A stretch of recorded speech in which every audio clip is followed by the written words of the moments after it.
Soccer Sunday is back this Sunday at 12:30. Now though on ITV1, strong opinions and strong language.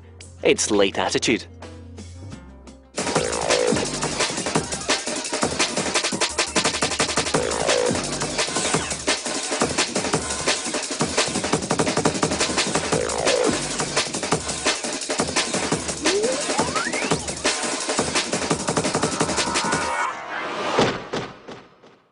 It's Thursday night and time once again for you lot to sound off about life, the universe, anything and everything. Welcome to Late Attitude. Now one thing's had you fuming all week and, well, where to smoke? There's a great big spliff by the look of it. It's a plant.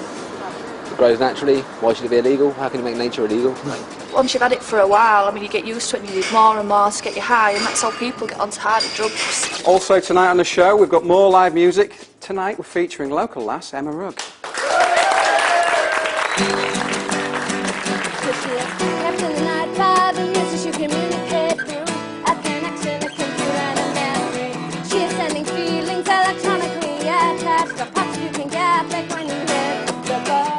Emma's going to play live later on in the show. First though, here at the waterfront in Hull, we've got Kate Armstrong from Viking FM's newsroom to give us an update on this week's big stories. Right, yeah, speaking about the problem of drugs, 40% of 14 to 15-year-olds have admitted using cannabis at some point. Wow. Now, what this Hull-based company have done, have created a drugs testing kit. Now, what that's going to do is for teachers and parents to use in schools to check whether kids are actually using drugs. Okay. Quite a big deal. Now, elsewhere, we've got a nightclub that's actually applied for a 24-hour licence. Ooh, just like New York. Yeah, no, Where's it's quite that then? exciting. That's just in the centre of Hull. Okay, right. And elsewhere, there's a pub that's actually going to go along the lines of banning smoking, so it's kind of other end of the scale there. So just like New York again, but what Yeah. else? Aren't there the guys that banned music as well? Yeah. What are they banning next? Dancing? Not much fun. Do you fancy a date there, Justine? Are you asking me out on a date, Richard? I shall have to check my busy schedule. I'm here with Sam Hayward from Viking FM. Now, what's the humour that's been going on in the Humber?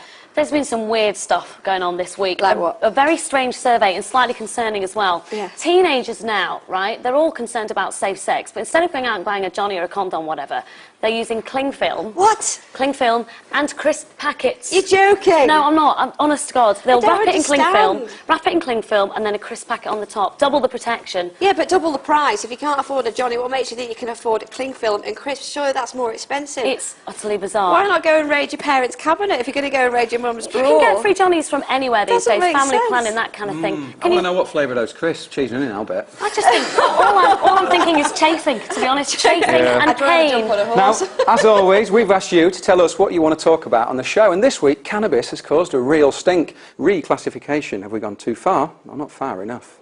It really just should be legalised, and to be honest, the fact that it's not legal at the moment is what attracts people to it. It's gone far enough because if you're going to use it in your own home, that's okay, but it should be at least 18 like any other drug like smoking or alcohol. I've never seen anyone start a fight or anything like that through smoking weed. I don't think an age restriction would do anything, because like you have age restrictions for alcohol and that does bugger all really. All the people I know that smoke it, they're all brain dead, really, and just don't do anything and stuff. Those who want to smoke cannabis can do it now. I still don't think there should be like an age there that you can do it. My dad's been smoking it half his life. Nothing wrong with him, still works hard, still working hard man. He doesn't sit on his ass, giving it all day like the persona's been given. I think they should just cut it clean out. I don't see the point in it not being, because everyone does it anyway, so it'd probably be safer if it was legalised. Earlier this year, cannabis was declassified or reclassified from a Class B drug to a Class C drug. We all know that, but what exactly does it mean? That's the confusing bit. Right, if you imagine you've got Class B here, for dealing and supplying it's 14 years maximum sentence, for using it's a 5 years maximum sentence. Now what they've done is they've moved it down to Class C. So for using in your own home, 2 years maximum sentence, but they've kept the dealing and supplying at 14 years, so it's all very confusing. Okay. Now, if you're over 18, using it in your own home, you'll get a slap on the wrist, cannabis confiscated, but chances are you won't be arrested, although it is still illegal. Right. If you're under 18, you will be arrested. What are the chances of somebody finding you in your own home, by the way? Well, this is it, isn't it? This is why the law is very difficult to enforce. Yeah, sure. It is kind of showing us that the government are definitely not wanting us to even think about dealing. That's right. Whether it's to your friends or anybody else. But they're kind of turning a bit of a blind eye. They're not saying it's okay, but they're saying as long as you're an adult, over 18, and you're doing it in your own home, we're quite happy with it. Just don't do it. Softly, softly. Illegal still, though. Remember that. Okay. Well, thanks, Kate. Well, those are the rules, but what exactly do they mean and do they work? That's what we want to know. No, cannabis prohibition doesn't work. Around 40% of 15 or 16-year-olds in Hull have admitted to smoking cannabis. The main problems for these young people are that they have to buy on the black market. What's largely ignored by authority and their drug agencies is that the majority of the people smoking cannabis of that age are not actually smoking cannabis. They're smoking a poisonous resin on the street, which is mainly mixed up crushed pharmaceuticals, glues, binders, and this is poisoning people en masse. Okay, so you're all for decriminalising cannabis. You've got another view, haven't you, Andy?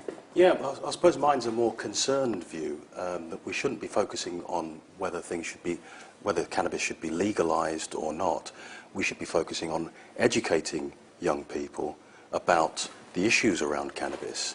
Not necessarily educating them saying it's bad, but making sure that they know what it is that they're smoking. Sure. Working in a drugs agency, I've come across young people who've not been clear that what they're using is cannabis. Do you believe that cannabis is a gateway drug? That's a lot of people's argument against decriminalising. I wouldn't say it was a gateway drug, because it's quite separate type of usage. Declassification of cannabis from Class B to Class C, obviously it's affected the usage, but we haven't changed the laws with regard to dealing. If there are so many more people using cannabis, where are they getting it from? It's obviously not acting as a deterrent to the dealers, is it? The government say that around half the cannabis smoked in this country now is actually grown in this country, which does help people avoid the black market. Unfortunately, then you run the risk of having the riot police come through your front door to catch you growing plants. Andy, it is here, it's arrived, there's nothing we're going to do about it, like alcohol and cigarettes. Surely everybody that doesn't want it decriminalised fighting a lost cause, what do you say? I think there are big question marks that we should be asking about 13, 14, 15-year-olds using cannabis on a regular basis. Yeah. In the same way that you'd ask, I think, about that age group using a lot of alcohol. What's your question? Carl, how do you feel cannabis should be legalised? Should it be legalised separately for users and separately for farmers, agricultural purposes, etc.? I think the smoking side of cannabis is a red herring. What it's effectively doing is preventing the mass production of hemp for fuel, for fibre, for a multitude of needs. Cotton uses 50% of the world's petrochemicals in growing cotton, whereas hemp is around 6 times stronger, needs no pesticides or herbicides. We don't need to be destroying the earth. Anything made from petrochemicals, cotton or timber can also be made from cannabis hemp. And your question? Andy, how would you feel about running trials for like an English Amsterdam in places like Hull, Liverpool have been in financial decline since the closing of the docks? I mean, I think it'd be quite interesting. It'd have to be very, very, very carefully regulated, though. You know, it would have to be no under 18s. I mean, this programme's aimed at 16 to 25, so you know, you're cutting out a part of the audience here in one sense. It would have to be that it happens within that shop, within that cafe, whatever you want to call it.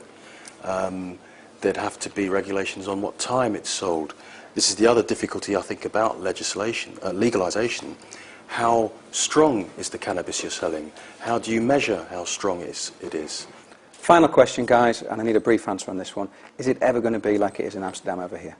No, I don't think the government will legalise while corporate business are making so much money from the illegality of cannabis. You're saying no? I don't think it's likely for at least 10 years. Our systems don't allow for such a radical Okay, move. so that's a no and a possible, isn't it? Okay, guys, thank you.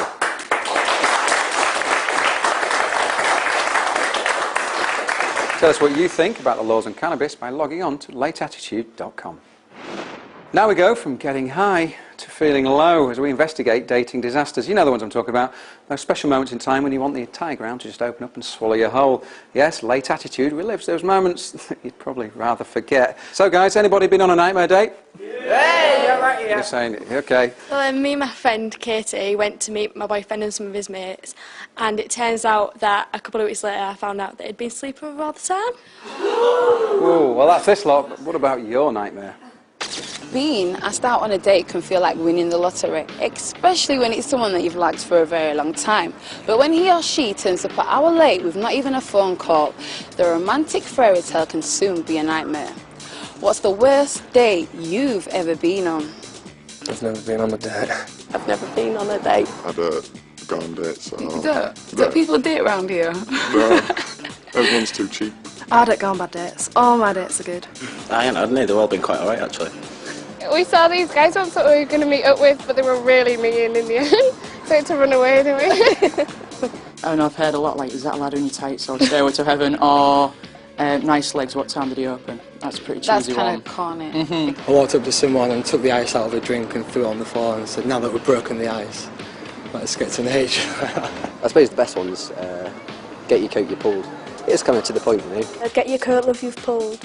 I think that's quite bad because it's just so popular and it's so cheap. Sam, what about advice on do's and don'ts and what to do on dates? I think do's, just be yourself, be natural, be happy and be interested. There's nothing worse than, you know, when you start talking to someone that's just blank and expressionless. Nothing's coming out. And be on time. Yes. One of the don'ts is definitely don't be late. Definitely. And also, don't talk about your exes. Yeah, that's always a big no-no. It's a goner. And especially marriage and kids. Oh no, Do you know what I definitely mean? boiler. Yeah. Hi, my name's Sam, nice to meet you. Want to get married? Always definite no-no. Exactly, thank you. Now then, is this art or is it vandalism? Does graffiti get your goat?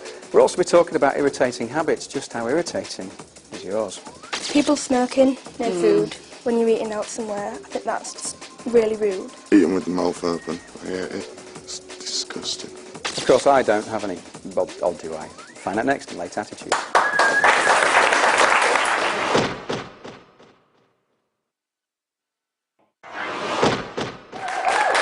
Hi, welcome back to Late Attitude. We're here at the waterfront in Hull with Viking FM's Kate Armstrong and DJ Sam Hayward and, of course, our Justine. Now, we'll be getting to grips with graffiti and irritating habits in just a minute, but if there's something you think we should be talking about on the show, you need to log on to let us know. The address, of course, is lateattitude.com. From Daz for Tracy, scrawled in marker pen on the back seat of a bus, right through to multicoloured masterpieces, graffiti and its writers don't exactly enjoy the best of reputations, but is there merit in the mess? Graffiti, is it art or vandalism, guys? Well, it's art because it's a form of expression, and it's obviously a talent. It's just like painting, really. Okay, fine. They're obviously skilled, but they're still defacing property. So you think there should be somewhere for them to carry it on without defacing other people's property? They should have their own places, more than they have now. Okay, well, thank you very much. That's what they think. What about you guys? In some cases, I think it's art if it's done in the right places. I mean, some of it does look really good. Anyone who just wants to scroll Kerry for Dan forever just deserves to be shot. I think there should be designated areas for people to graffiti. Like that way, it would encourage people to do it as an art form rather than just as vandalism. If it's on other people's property, then it's vandalism, isn't it? I do believe that some of the tagging that goes on, you know, where people just sign their name around the town, is making it look quite dirty. It's when you get people who just go up to a wall and write cock or something. It's like, what's the point? Yeah. I know some places have done where they can actually dedicate a wall just for graffiti, and I think that's a fantastic idea. I think to a point it is art, like drawings instead of just like people's names and stuff. Some little daft kid running around the place just squirting paint everywhere. It's no point. It's fun. It's just graffiti, not art. You're writing your name on a wall. What good does it do anybody? It's not a landscape, it's not nice to look at, and it's usually on other people's property as well. Not everyone's going to see certain things as art, and other people are, you know. So I think it's just up to the individual. Well, if someone graffitied on my wall, I'd be really annoyed, which I think you would and anybody would. This is Luke. He's been doing this for 3 years, and this is one of your pieces, isn't it, Luke? It is, yeah. Are you quite pleased with it? I am, yeah. Very good. Now, what would you say to those people that say graffiti is just vandalism? Well, it is vandalism when you're not allowed to do it on the property, but when it comes down to being allowed to do it, then there's a lot of skill and time that goes into that. But in other ways, I can understand why people are getting really annoyed with it, because there's a lot more of it as well these days. Yeah, it's sure. illegal, and a lot of window scratching and stuff like that. Yeah, sure. And it puts a lot of people off doing it in the first place. But That's not the kind of thing you're up to now, anyway? No, I got into trouble for it, so I'm sticking to my commissions and stuff now and making money out of it, and good lad. Sort of dedicated to myself. That's the way forward. Well done, Luke. OK, Daniel Durnley is an outreach worker for Drug Sense in Huddersfield, and you're currently working on a few graffiti-based community projects, aren't you, Daniel? But can graffiti be seriously considered an art form? Yes. Oh, right, OK. I think Tell me why. I think when people think of art, they think of a pretty little picture, an oil painting or a landscape or something like that. The perception of graffiti is people going on trains and graffitiing trains and walls, buildings, etching things into glass and things like that. But I think for me, after working with young people, a lot of young people take pride in what they do. Sure. Now, Andrew, graffiti in your eyes, it's not so pretty, is it? It's not, it's vandalism. Graffiti in public places, on public buildings, costs the taxpayer in excess of £1 billion a year to clean up. What we've seen here is probably, you know, top of the game stuff. It's good quality art. However, alongside that, you have the etchings, you have the racist, you have the bigoted, you have the homophobic graffiti that is an affront and offensive to a lot of people who go about their day-to-day lives. It brings neighbourhoods down. It costs taxpayers money, and quite frankly, it's illegal and shouldn't be tolerated in the public domain. Okay, so you're saying it shouldn't be tolerated in the public domain, but what about these people who want to express themselves or do have that talent or are already doing it? What can we do to divert them away from the public domain? Projects like Daniel's, perhaps? Exactly, I think there is definitely a role for bringing these people in, engaging them in projects that Daniel's involved in. But at the end of the day, to go out and wantonly destruct and destroy public property and deface that public property in today's society is wrong. Daniel, the guys you're working with, you've had a positive response so far? Well, I think since we started organising this project, I've actually got the young people who's involved in graffiti, or should I say aerosol art, in actually organising this event. Great, and has it taken them off the streets? Yeah, I mean, Luke will tell you himself, you know, he's planning on designing these flyers with his friends. There's 20 of them. That's great. great. They're all involved in actually organising this event, and they're not going onto speed cameras and tagging speed cameras or doing this, that and that. That's definitely a way forward. Thank you, guys. Well, spray your thoughts and graffiti all over our website at lateattitude.com. We're also filming in Bradford next week, so let us know if you want to be on the show. We've had a huge response, as always, to last week's show. So the first email I'd like to kick off with is from Dave. He says, I agree with most of your audience that bus drivers are grumpy bastards. I always make a point of saying please and thank you when I get on the buses, and all I usually get in return is a grunt. Someone should teach them some customer skills. Not bad. The most embarrassing thing my parents did was take part in a sponsored naked swim for charity. Oh, gross. Disgusting. That's Fez from Hull. That is pretty embarrassing. Oh, sorry to hear that, Fez. OK, now Lucy Downs had a go at me. She said, Richard is a perv. He couldn't take his eyes off that stripper's breasts. Lucy, if this was a car show, we had a Lamborghini on it, could I be accused of looking at the curves? Huh? Come on. Of course not. Lucy, you're right, he's a perv. If I had the figure for it, this is Molly, by the way, it doesn't say where she's from, Richard. If I had the figure for it, I would definitely take my clothes off for money. Why not? It's a quick and easy way to earn money. If you've got it, flaunt it. I have to agree. I really do. Just make sure you don't flaunt yours, all right? Can't help it. Now, some people are pretty bloody annoying. In fact, some are totally fucking irritating. And it's usually down to that one pain in the arse thing that they just can't stop doing. Oh! I bet you're thinking, what is she doing? Well, yes, I do suck my thumb. It's a bad habit. Maybe I should have grown out of it. But some people do worse things, like pick their feet, fart in public and have that annoying sniff. But what is your habit and what irritates you? I haven't got any worse habits. I'm a pretty perfect kind of guy, I like to think. Men in the street who just try and sort themselves out in public. I disagree with it, and they all do it. Picking the nose, that's a really disgusting habit on a girl. My worst habit, probably picking my nose as well. Biggest turn off would be cracking fingers. What's your worst habit? Worst habit? When someone's walking around with a hand on someone's bum right in front of your face. Oh, you were on the Escalade today, and this guy's like totally groping this girl's ass. I mean, like shoving his fingers up her bum. You just don't need to see it. Everybody loves the smell of their own fart. You sit there and you waft it up, but even in public it's like, oh no, it wasn't me, it wasn't me. Well, we've all got bad habits. Sam, what's Kate's bad habit? Be honest.